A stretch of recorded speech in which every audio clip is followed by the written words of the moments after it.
ರಾಷ್ಟ್ರ ಸಂವಿಧಾನಕ್ಕೆ ನೀನೆ ಶಿಲ್ಪಿಯು ದಾರಿದೀಪ.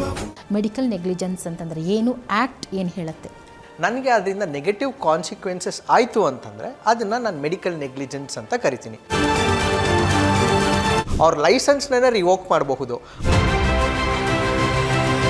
ಬಾಣಂತಿಯರ ಸಾವಾಗಿತ್ತು ಹಾಸ್ಪಿಟಲ್ ನೆಗ್ಲಿಜೆನ್ಸಿಯಿಂದ. ಜೈಲಿಗೂ ಕಳಿಸುವಂತಹ ಸಂಭಾವ್ಯಗಳಿರುತ್ತೆ.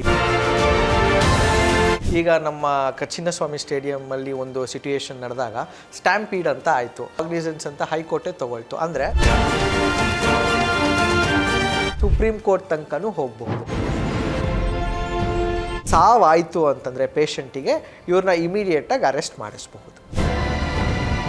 ಅಥವಾ ಒಂದು ಡೆತ್ ಆಗಿರೋದ್ರಿಂದ ಹಾಸ್ಪಿಟಲ್ಸ್ ಮೇಲೆ ಅದ್ರ ರೆಪ್ಯುಟೇಷನು ಹೊಟ್ಟೋಗುತ್ತೆ.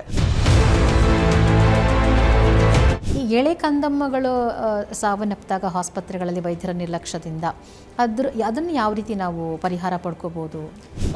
ಜನರಲಾಗಿ ಇದು ಎಲ್ಲ ಥರದ ಕೇಸಸ್ಸಲ್ಲೂ ನಮಗೆ ಕಾಣಿಸ್ಕೊಳ್ಳೋದು ಇದು ಡಾಕ್ಟರ್ಸಿಂದ ಆಗಿರುವಂತಹ ಇಂಪ್ಯಾಕ್ಟಾ. ಈಗ ನಾನು ನನ್ನ ಮಗುನ ಕರ್ಕೊಂಡು ನಾನು ಆಸ್ಪತ್ರೆಗೆ ಅಂತ ಹೋಗ್ತೀನಿ, ಕೆಮ್ಮು ವಿಪರೀತವಾಗಿದೆ, ಈ ಥರ ನೆಗೆಟಿವ್ ಕಾನ್ಸಿಕ್ವೆನ್ಸಸ್ ಆಯಿತು ಅಂದರೆ ಅದು ಮೆಡಿಕಲ್ ನೆಗ್ಲಿಜೆನ್ಸ್ ಆಗುತ್ತೆ. ಹೌದು, ಡಾಕ್ಟರ್ನ ಅರೆಸ್ಟ್ ಮಾಡಿಸೋ ಸಾಧ್ಯತೆ ಇದೆ.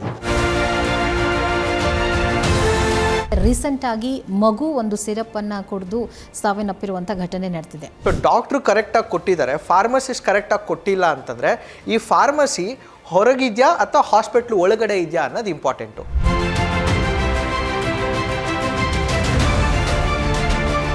ರಾಷ್ಟ್ರ ಸಂವಿಧಾನಕ್ಕೆ ನೀನೆ ಶಿಲ್ಪಿಯು ದಾರಿದೀಪ.